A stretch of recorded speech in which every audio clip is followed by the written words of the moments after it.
नमस्कार दोस्तों, क्या हमारे देश में डेमोक्रेसी खत्म हो चुकी है? ये एक बड़ा सीरियस सवाल है। आप में से कई लोग इस सवाल को सुनकर जवाब देंगे ऑब्वियसली नहीं। हम जिस पॉलिटिकल पार्टी को चाहें उसको वोट दे सकते हैं, जिस पॉलिटिशियन को सबसे ज्यादा वोट मिलते हैं वो पावर में आता है, तो ऑब्वियसली डेमोक्रेसी तो है हमारे देश में। लेकिन ये सवाल इससे कहीं ज्यादा गहरा है। जो मैं आपको आगे इस वीडियो में आज दिखाने वाला हूँ वो काफी शॉकिंग होगा। इस वीडियो को देखने के बाद आप सोचने पर मजबूर हो जाओगे इस सवाल का वाकई में सही जवाब क्या है। हालांकि अगर आप इस टाइप के लोगों में से हो जो प्रधानमंत्री मोदी को अपना भगवान मानते हैं, वो भगवान है हमारे, हम उनकी पूजा करते हैं। प्राइम मिनिस्टर मोदी वो हमारे लिए एक अवतार है, वो एक साधारण मनुष्य नहीं है। प्रधानमंत्री इस देश के भगवान विष्णु का अवतार है। या फिर आप इस टाइप के लोगों में से हो जिन्हें लगता है कि मोदी जी ने किया है तो कुछ सोच कर ही किया होगा। आप अपना दिल ऑलरेडी मोदी जी को दे चुके हो।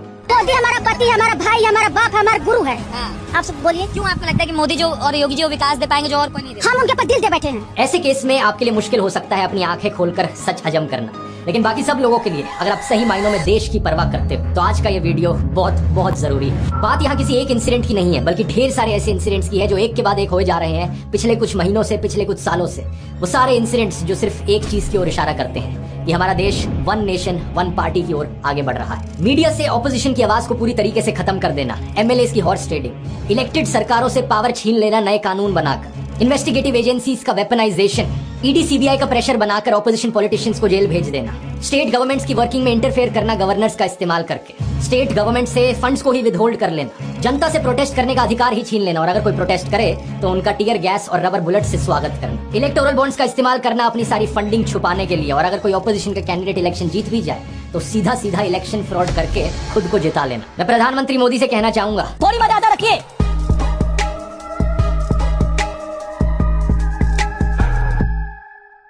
डेमोक्रेसी के ऊपर डिस्कशन करने से पहले दोस्तों हमें यह जानना जरूरी है कि डेमोक्रेसी एक्चुअली में होती क्या चीज है। बेसिक कॉन्सेप्ट है, लेकिन ज्यादातर लोगों को इस कॉन्सेप्ट पर बहुत भारी मिसअंडरस्टैंडिंग रहती है। कुछ लोगों को लगता है कि अगर देश में रेगुलरली इलेक्शंस हो रही हैं और आप वोट डालने जा सकते हो तो इसका मतलब देश एक डेमोक्रेटिक देश है। लेकिन पता है क्या, इलेक्शंस तो नॉर्थ कोरिया में भी होती है। मजाक नहीं कर रहा, रेगुलर इलेक्शंस होती है नॉर्थ कोरिया में। 100% वोटर टर्नआउट भी देखने को मिलता है उन इलेक्शंस में। लेकिन बस फर्क ये है कि अगर आप सरकार के द्वारा चुने गए ऑफिशियल कैंडिडेट के लिए वोट नहीं डालोगे तो आपको एंटी नेशनल कंसिडर किया जाता है, आपकी जॉब छीन ली जा सकती है, आपका घर छीन लिया जा सकता है। और बात अगर यहाँ सिर्फ डेमोक्रेसी शब्द की है तो नॉर्थ कोरिया देश का जो ऑफिशियल नाम है डेमोक्रेसी शब्द तो उसमें भी आता है। नॉर्थ कोरिया को डीपीआरके करके पुकारा जाता है उनकी सरकार के द्वारा, Democratic People's Republic of Korea. लेकिन सच्चाई क्या है तो ये देश एक डिक्टेटरशिप ही।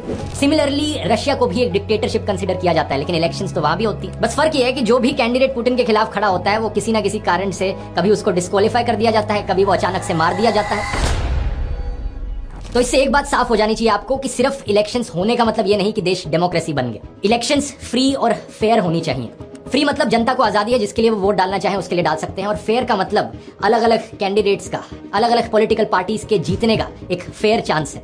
ऐसा नहीं कि किसी एक पार्टी के पास कुछ ज्यादा ही एडवांटेज हो। हाल ही में चंडीगढ़ म्यूनिसिपल कॉर्पोरेशन की मेयर इलेक्शंस हुई। इन इलेक्शंस में कांग्रेस और आम आदमी पार्टी ने एक अलायंस बनाई थी जिनके कुल मिलाकर टोटल में 20 वोट बनते थे आउट ऑफ 35। पार्टी के वोट्स को देखकर ये बात क्लियर थी कि ये इलेक्शंस ये अलायंस ही जीतेगी।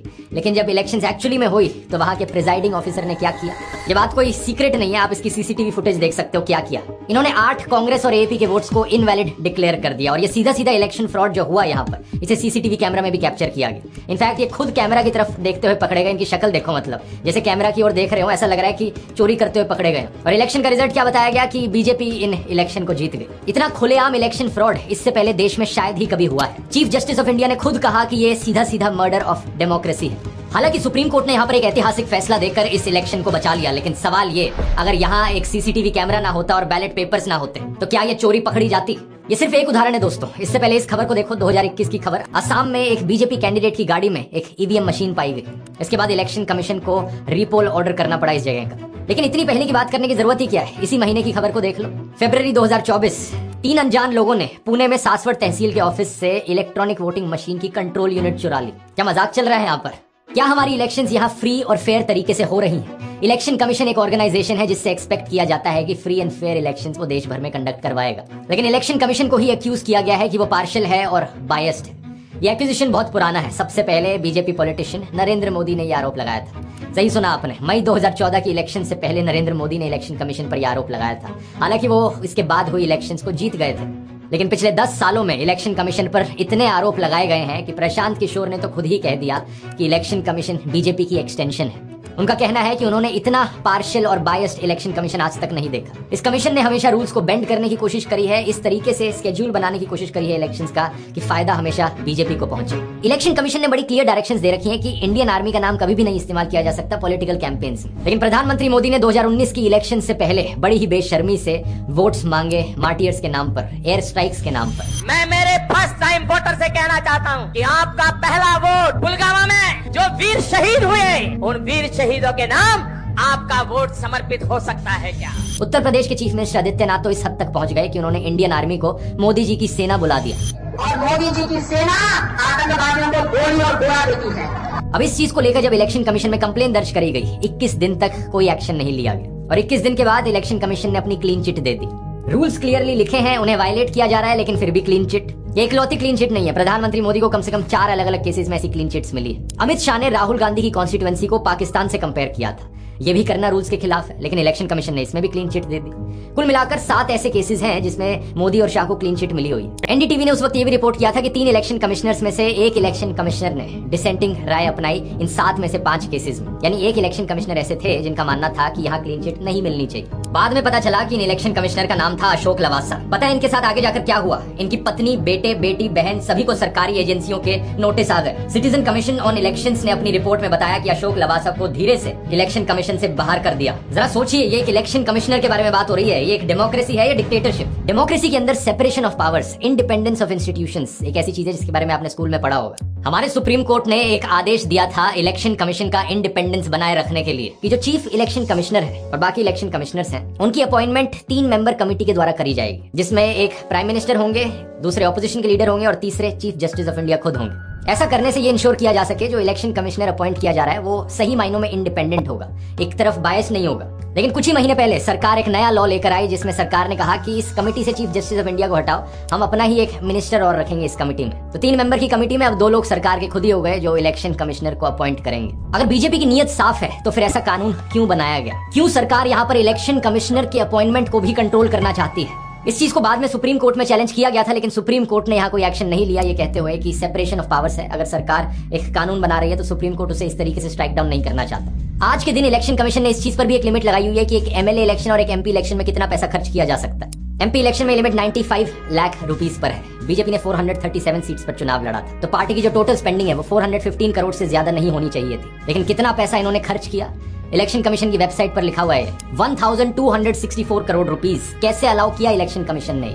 सेंटर फॉर मीडिया स्टडीज ने तो ये भी एस्टिमेट किया था कि बीजेपी ने पिछली इलेक्शंस में 27,000 करोड़ रुपए खर्च किए थे, जो कि 45% ऑफ द टोटल एक्सपेंडिचर था। आज के दिन का भी अगर आप डेटा देखोगे 16,000 करोड़ रुपए की इलेक्टोरल बॉन्ड्स बेची गई हैं। इन 16,000 करोड़ रुपए में से 10,000 करोड़ से ज्यादा बीजेपी के पास गए, 1,500 करोड़ कांग्रेस के पास और 800 करोड़ टीएमसी के पास। ये सारे अमाउंट्स इलेक्शन की स्पेंडिंग लिमिट से ज्यादा है। बीजेपी लीडर उमा भारती ने एक बार कहा था, इलेक्शंस एक चॉइस है बैड और वर्स के बीच में, जो कि बात सही है। लेकिन सोचकर देखो, अगर कोई समाज सेवी जिसने अपनी जिंदगी निकाल दी लोगों की सेवा में, वो इलेक्शन लड़ने के लिए 90 लाख कहां से ला पाएगा? अपनी हवा, अपनी लहर कैसे चला पाएगा?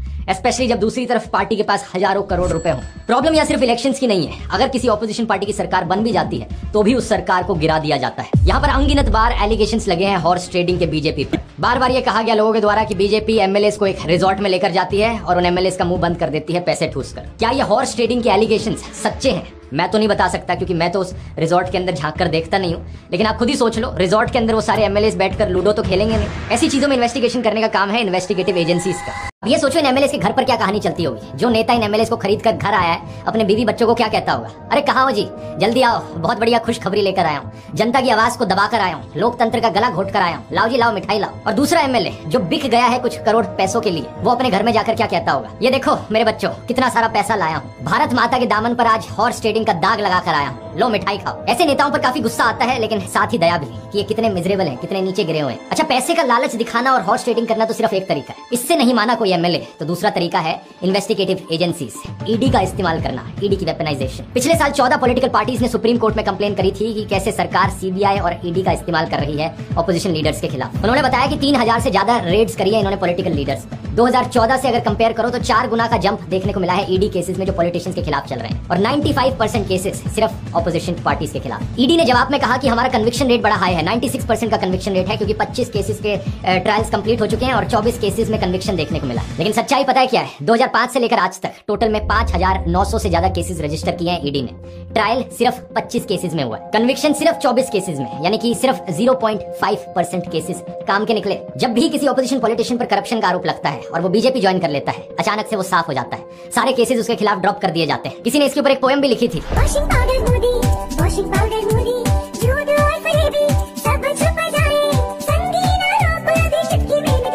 हिमंता बिस्वा शर्मा जब वो कांग्रेस में थे पहले, उन पर आरोप लगा था शारदा चिट फंड स्कैम का। सीबीआई ने उन्हें क्वेश्चनिंग के लिए बुलाया नवंबर 2014 में, और 2015 में जब से उन्होंने बीजेपी ज्वाइन करी है, 7 और एलिगेशंस लगे हैं उनके ऊपर करप्शन के। एक आरोप है कि एक लैंड का स्कैम हुआ है, एक आरोप है कि वो सिल्क और मुगा इंडस्ट्री का सिंडिकेट चला रहे हैं। लेकिन जब से बीजेपी इन्होंने ज्वाइन करी, कोई इन्वेस्टिगेशन नहीं हो रही इनके ऊपर। वैसे पॉलिटिशियंस की लिस्ट बहुत लंबी है जो बीजेपी वॉशिंग मशीन के अंदर घुसे हैं। शुभेंदु अधिकारी, जितेंद्र तिवारी, नारायण राणे, येडियुरप्पा, प्रवीण दारेकर, हार्दिक पटेल, अजित पवार, इनमें से कई नेताओं को लेकर तो प्रधानमंत्री नरेंद्र मोदी बड़े बड़े भाषण दिया करते थे कि ये देखो कितना भ्रष्टाचारी है, एनसीपी का मतलब है नेचुरली करप्ट पार्टी, इन्हें वोट मत देना कभी। लेकिन इन सभी लीडर्स ने जैसे ही बीजेपी ज्वाइन किया, सारी इन्वेस्टिगेशन रुक गई, सारे करप्शन स्कैम्स इनके भुला दिए गए। बीजेपी लीडर अटल बिहारी वाजपेयी ने एक बार कहा था, जहां सत्ता पाने के लिए भ्रष्टाचारियों का साथ लेना पड़े, ऐसी सत्ता को मैं चिमटे से छूना भी पसंद नहीं करता। अगर सत्ता हाथ में आती है तो मैं ऐसी सत्ता को चिमटे से भी छूना पसंद नहीं करता। लेकिन वो जमाना ही कुछ और था। वो बीजेपी और आज की बीजेपी जो है, इसमें जमीन आसमान का अंतर है। आज जब नितिन गडकरी से सवाल किया जाता है मोदी के वॉशिंग पाउडर को लेकर, तो वो भी हंसते हंसते जवाब देते हैं कि बीजेपी का साबुन इको फ्रेंडली साबुन है। चुनाव में जीतना इंपॉर्टेंट होता है और जो जीता वही सिकंदर होता है। बीजेपी वाला जो साबुन है वो सबको साफ कर दे रहा है, वॉशिंग मशीन इको फ्रेंडली साबुन है।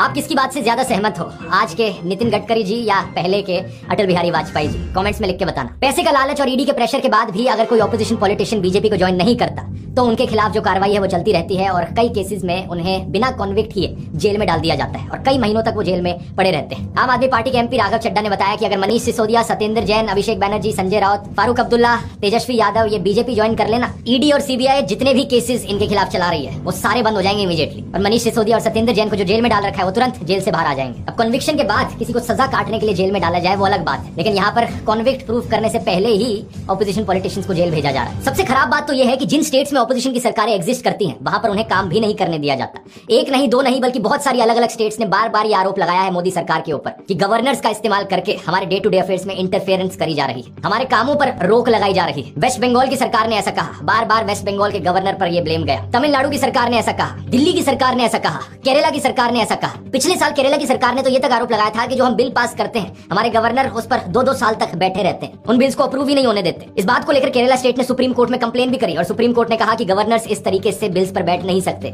ये चीज अनकॉन्स्टिट्यूशनल है। दिल्ली में एलजी वर्सेस दिल्ली सरकार के बीच में जो इशू चला है, उसके बारे में तो आप कई साल से सुनते आ रहे होंगे। सीएम केजरीवाल ने बार बार कहा है पिछले कई सालों में कि हमें काम नहीं करने दिया जा रहा, एलजी हमारे काम के बीच में इंटरफेरेंस करते हैं। इस बात को लेकर दिल्ली सरकार भी सुप्रीम कोर्ट गई थी और सुप्रीम कोर्ट ने उनके फेवर में डिसीजन भी सुनाया था। सुप्रीम कोर्ट ने वहां पर भी कहा था कि एलजी को इस तरीके से इंटरफेरेंस नहीं करनी चाहिए, असली पावर चुनी गई सरकार के हाथ में। लेकिन सेंट्रल गवर्नमेंट ने क्या किया, सुप्रीम कोर्ट के इस फैसले के बाद वो एक नया कानून ले आए दिल्ली सरकार की पावर्स को छीनने के लिए, GNCTD, government of national capital territory of Delhi amendment act 2023। इसका इस्तेमाल करके मोदी सरकार ने कई सारी पावर्स जो दिल्ली सरकार के पास थी उन्हें ट्रांसफर कर दिया एलजी के पास। हमने अस्पताल बदले थे, अस्पताल शानदार बना दिए, सारी दवाइयों का सबका इंतजाम किया। इन्होंने अफसरों के ऊपर उनकी हाथ मरोड़ के उन दवाइयां बंद करा दी। इन्होंने टेस्ट बंद करा दिए। मोहल्ला क्लिनिक में 3 महीने तक पिछले साल मोहल्ला क्लिनिक में टेस्ट नहीं हो पाए। इन्होंने पेमेंट रोक दी लेबोरेटरीज की। इतने गंदे और इतने घटिया लोग हैं ये लोग। एक दिन एक ऑर्डर पास करके इन्होंने दिल्ली के सारे सरकारी अस्पतालों के डेटा एंट्री ऑपरेटर हटा दिए। अब अस्पताल के अंदर रजिस्ट्रेशन करने वाला कोई नहीं बचा।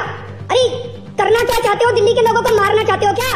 जरा खुद ही सोचकर देखो दोस्तों, आप अगर आप एक मोदी फैन हो तो एक सेकंड के लिए उस ख्याल को अपने दिमाग से निकाल दो और सच्चे दिल से अपने आप से पूछकर देखो, अगर प्रधानमंत्री मोदी को सही में देश की चिंता होती, देशवासियों की चिंता होती, तो क्या वो ऐसी हरकतें करते?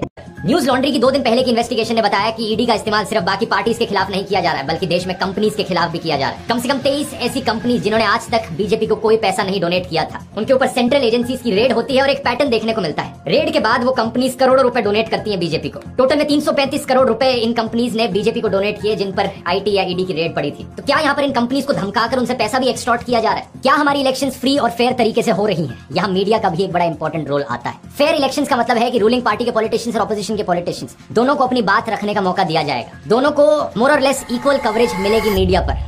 लेकिन हमारे मीडिया में क्या देखने को मिल रहा है, दिन रात 2400 घंटे सिर्फ सरकार की तारीफ करी जाती है, रूलिंग पार्टी की तारीफ करी जाती है, उन्हीं की ही चीजें सुनाई जाती है। देश की हर माँ ये चाहती है कि उसका बेटा प्रधानमंत्री मोदी जैसा बने और हर बेटा भी खुद को नरेंद्र मोदी से जोड़कर देखना चाहता है। मोदी जी के पास हर चीज का सोल्यूशन है। पीएम मोदी जैसा कोई नहीं, मोदी ने न्यू इंडिया बनाया है, पीएम नंबर 1। ऑपोजिशन पार्टी चाहे पूरी भारत जोड़ो यात्रा निकाल लें या अपनी प्रोमिसेस जनता के सामने करें। एक समय हुआ करता था देश में जब दूरदर्शन पर रूलिंग पार्टी और ऑपोजिशन पार्टी के पॉलिटिशियंस इलेक्शन की डिबेट करते थे न्यूज चैनल पर साथ में बैठकर। दोनों को अपनी बात रखने का अधिकार था। क्या आज के दिन दूरदर्शन ऐसा कर सकता है? आज तो बीजेपी स्पोक्सपर्सन को बोलने की भी जरूरत नहीं पड़ती, क्योंकि टीवी एंकर्स खुद बीजेपी स्पोक्सपर्सन बने बैठे हैं। जनता के बिहाफ पर सरकार से सवाल करने की जगह वो सरकार को ही डिफेंड करते हैं, और इतना डिफेंड करते हैं कि वो बढ़ती बेरोजगारी के लिए युवाओं को जिम्मेदार ठहराना भी शुरू कर देंगे। और अगर आपने इलेक्शंस में किसी ऑपोजिशन पार्टी को जिता दिया तो जनता को ही गालियां देना शुरू कर देंगे। और जनता ने राष्ट्रीय मुद्दों और बीजेपी को नकार दिया। जब हम वोट डालेंगे तो वोट इस चीज पर डालेंगे कि मुफ्त में कौन कौन सी चीज कहां पर लगी हुई है। एनडीटीवी आखिरी टीवी चैनल था जो हिम्मत करता था सरकार से सवाल करने की। अल्टीमेटली उसे भी प्रधानमंत्री मोदी के दोस्त गौतम अडानी ने खरीद ली। आज के दिन टीवी न्यूज का पूरी तरीके से अंतिम संस्कार हो चुका है देश में। सरकार जनता के पैसे से एडवर्टाइजमेंट के नाम पर इन टीवी चैनल्स को बहुत सारा पैसा देती है, और ये टीवी चैनल्स जनता की ही आवाज को दबाने का काम करते हैं। अगर असली खबरें आप तक पहुंचे ही ना, तो क्या आप फ्री और फेयर तरीके से डिसाइड कर पाओगे किसे वोट देना है? 77 दिन तक मणिपुर जलता रहा, टीवी चैनल्स पर कोई स्पेशल रिपोर्ट नहीं की गई। रिसेंटली सीएजी ने 12 रिपोर्ट्स प्रेजेंट करी थी, जिसमें ढेर सारी इरेगुलरिटीज देखने को मिली और करप्शन के इंस्टेंसेस देखने को मिले सरकारी डिपार्टमेंट्स और मिनिस्ट्रीज में। आयुष्मान भारत स्कीम में 9 लाख से ज्यादा लोग सिर्फ 3 मोबाइल नंबर्स का इस्तेमाल कर रहे थे। करोड़ों रुपए स्पेंड किए गए 3400 पेशेंट्स की ट्रीटमेंट पर, जिन्हें ऑलरेडी मुर्दा घोषित कर दिया गया था। जब सीएजी की तरफ से ये रिपोर्ट सामने आई तो सीएजी के ऑफिसर्स का उठाकर ट्रांसफर कर दिया सरकार ने। क्या आपने खबर टीवी चैनल्स पर सुनी? नहीं सुनी होगी, कैसे पहुंचेगी आप? अच्छा, दूसरी मिसअंडरस्टैंडिंग लोगों की रहती है कि लोग डेमोक्रेसी को मेजॉरिटेरियनिज्म से कंफ्यूज कर देते हैं। इमेजिन करो आप एक गाड़ी में बैठकर जा रहे हो 5 लोगों के साथ। एक बंदा उस गाड़ी में बैठा कहता है कि मुझे बहुत तेज म्यूजिक सुनना है, लाउड म्यूजिक चलाओ। वो अपने दोस्त और ड्राइवर को कन्विंस कर लेता है कि हाँ भाई लाउड म्यूजिक बजना चाहिए गाड़ी में। लेकिन आप ट्रैवल कर रहे हो अपने पिता के साथ जिन्हें हार्ट की प्रॉब्लम है। आप कहते हो कि नहीं लाउड म्यूजिक नहीं बजना चाहिए। वो बंदा कहता है ठीक है डेमोक्रेसी है, चलो वोट करते हैं। और 3 लोग वोट करते हैं कि लाउड म्यूजिक बजना चाहिए। आप और आपके पापा 2 लोग कहते हो कि नहीं बजना चाहिए। मेजॉरिटी ने वोट किया कि लाउड म्यूजिक बजना चाहिए, डेमोक्रेसी है, इसका मतलब गाड़ी में तेज लाउड म्यूजिक बजेगा। क्या ये सही मायनों में डेमोक्रेसी है? नहीं, ये स्टुपिडिटी है। कुछ लोगों की यही सोच रहती है पॉलिटिशियंस और सरकारों को लेकर भी, कि एक बारी हमने पॉलिटिशियंस को इलेक्ट कर दिया, वो पावर में आ गए तो वो जो चाहे वो रूल बना सकते हैं। हमारे कॉन्स्टिट्यूशन के प्रीएम्बल पर 4 शब्द बड़े क्लियरली लिखे हुए हैं, लिबर्टी, इक्वालिटी, फ्रेटर्निटी और जस्टिस। ये 4 शब्द डेमोक्रेसी के कॉर्नरस्टोन्स हैं। इनफैक्ट डॉक्टर अंबेडकर तो एक स्टेप और आगे चले गए थे। उन्होंने कहा था कि ये 4 शब्द जिंदगी की प्रिंसिपल्स हैं। तो मेजॉरिटी वोट का मतलब ये नहीं कि आप किसी के नेचुरल राइट्स छीन सकते हो, डिस्क्रिमिनेशन कर सकते हो और नॉनसेंस रूल्स बना सकते हो। यही रीजन है कि सरकार के द्वारा लिए गए कुछ फैसलों को हम कह सकते हैं कि वो डेमोक्रेसी के खिलाफ है। सुप्रीम कोर्ट की भाषा में वो अनकॉन्स्टिट्यूशनल है। जैसे कि अभी कुछ ही दिन पहले सुप्रीम कोर्ट ने इलेक्टोरल बॉन्ड्स की स्कीम को स्ट्राइक डाउन किया, उसे अनकॉन्स्टिट्यूशनल बताते हुए। कोर्ट ने कहा कि सरकार ने आर्बिट्रेरी रूल बनाया था। तो ये एक बहुत अच्छी चीज है कि सुप्रीम कोर्ट ने थोड़ा लेट फैसला लिया, लेकिन कम से कम सही फैसला लिया यहाँ पर डेमोक्रेसी और जनता के फेवर में। लेकिन सरकार को अकाउंटेबल ठहराने का काम सिर्फ सुप्रीम कोर्ट का नहीं है। एक असली डेमोक्रेसी में ये काम ऑपोजिशन का भी है, मीडिया का भी है, सिविल सोसाइटी का भी है और जनता का भी है। और इसी रीजन से आरटीआई जैसे मैकेनिज्म्स एग्जिस्ट करते हैं, राइट टू इन्फॉर्मेशन एक्ट, जिससे कि हमें डेटा मिल पाए सरकार के बारे में। सेम रीजन की वजह से मीडिया को 4th पिलर ऑफ डेमोक्रेसी कहा जाता है कि वो सरकार को अकाउंटेबल ठहराएगा। लेकिन आज के दिन की हालत क्या है? टिल डेट प्रधानमंत्री मोदी ने 0 प्रेस कॉन्फ्रेंसेस करी है जहां पर अनस्क्रिप्टेड सवाल उनसे पूछे गए हैं। अकाउंटेबिलिटी बिल्कुल 0 है। प्रेस कॉन्फ्रेंस तो छोड़ो, एक अनस्क्रिप्टेड सवाल तक सुनने की हिम्मत नहीं है उनमें। जब मनमोहन सिंह जी प्रधानमंत्री थे, उन्होंने कम से कम 117 बार प्रेस कॉन्फ्रेंसेस करी थी या प्रेस को एड्रेस किया था। हमारे देश में जब आखिरी बारी प्रॉपर प्रेस कॉन्फ्रेंस करी गई थी प्रधानमंत्री के द्वारा, उस दिन को 10 साल से ज्यादा हो चुके हैं। उस आखिरी प्रेस कॉन्फ्रेंस में 62 अनस्क्रिप्टेड क्वेश्चंस पूछे गए थे प्रधानमंत्री मनमोहन सिंह से, और 100 से ज्यादा जर्नलिस्ट मौजूद थे। एक सच्ची डेमोक्रेसी में यही अकाउंटेबिलिटी रीजन है जिसकी वजह से पब्लिक को भी प्रोटेस्ट करने का अधिकार दिया जाता है। अगर हमारे देश के द्वारा चुने गए मैनेजर्स आरटीआई के सामने अकाउंटेबिलिटी में इंटरेस्टेड नहीं है, मीडिया के सामने अकाउंटेबिलिटी नहीं दे सकते, तो जनता के सामने तो उन्हें अकाउंटेबिलिटी देनी पड़ेगी। इसका एक पॉजिटिव एग्जांपल हाल ही में यूपी में देखने को मिला, जब उत्तर प्रदेश की सरकार ने एक बड़ा ही अजीबोगरीब अनडेमोक्रेटिक रूल बनाया। उन्होंने कहा कि कोचिंग सेंटर्स के लिए गाइडलाइंस हैं कि वो लड़कियों के लिए क्लासेस रात के 8 बजे के बाद ना कंडक्ट करें। अगर वो करेंगे तो उनके खिलाफ एक्शन लिया जाएगा। और सरकार ने अपनी तरफ से क्या जस्टिफिकेशन दिया? ये लड़कियों की सेफ्टी के लिए किया जाए। लेकिन क्या इस बात में कोई सेंस है? लड़कियों को जिनसे खतरा है उनको कंट्रोल करने की बजाय आप लड़कियों को पिंजरों में डाल रहे हो। बहुत सी सोशल एक्टिविस्ट जैसे कि माला भंडारी ने इसके खिलाफ प्रोटेस्ट किया, इन रूल्स के खिलाफ, और प्रोटेस्ट के बाद यूपी गवर्नमेंट ने इस बैन को वापस भी ले लिया। ये छोटा सा इंसिडेंट दिखाता है कि जनता की क्या ताकत है एक डेमोक्रेसी में। लेकिन अगर लोगों से प्रोटेस्ट करने का अधिकार ही छीन लिया जाए तो?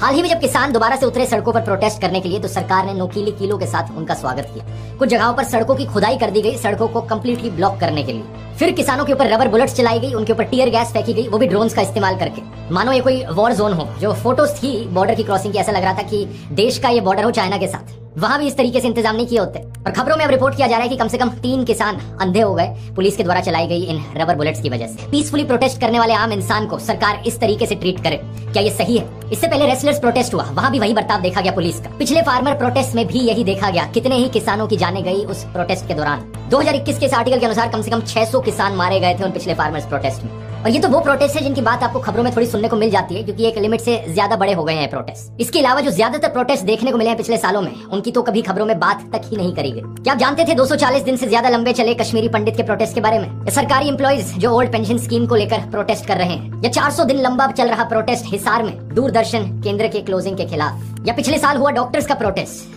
या अनएम्प्लॉयड यूथ का प्रोटेस्ट? ये मत समझना कि आपका यहाँ पर कुछ लेना देना नहीं है क्योंकि आप इन प्रोटेस्ट में भाग नहीं ले रहे, क्योंकि कल को अगर आपके साथ कुछ भी अन्याय होता है, सरकार कोई भी ऐसा फैसला ले लेती है जो आपके खिलाफ जाता हो, और आप अपनी आवाज उठाने के लिए प्रोटेस्ट करने निकलते हैं, तो क्या लगता है आपको ऐसे ट्रीट नहीं किया जाएगा जैसे इन किसानों को आज ट्रीट किया जा रहा है? आपको स्पेशल हो क्या? अगर सरकार सभी प्रोटेस्टर्स को इसी तरीके से ट्रीट कर रही है तो आपको कोई स्पेशल प्रिविलेज नहीं मिलेगी। अब ये सवाल जो मैंने आपसे वीडियो के शुरू में पूछा था, मैं दोबारा पूछना चाहूंगा, क्या डेमोक्रेसी आज के दिन देश में अभी भी जिंदा है क्या? आपका जवाब इसको लेकर कुछ भी हो, लेकिन एक चीज तो पक्की है, अगर हालात इसी तरीके से बिगड़ते रहे तो ज्यादा समय नहीं लगेगा नॉर्थ कोरिया और रशिया के लेवल तक गिरने में, जहां डेमोक्रेसी नाम में तो जरूर होगी, इलेक्शंस भी कराई जाएंगी, लेकिन असल मायनों में डेमोक्रेसी का अंतिम संस्कार हो चुका हो।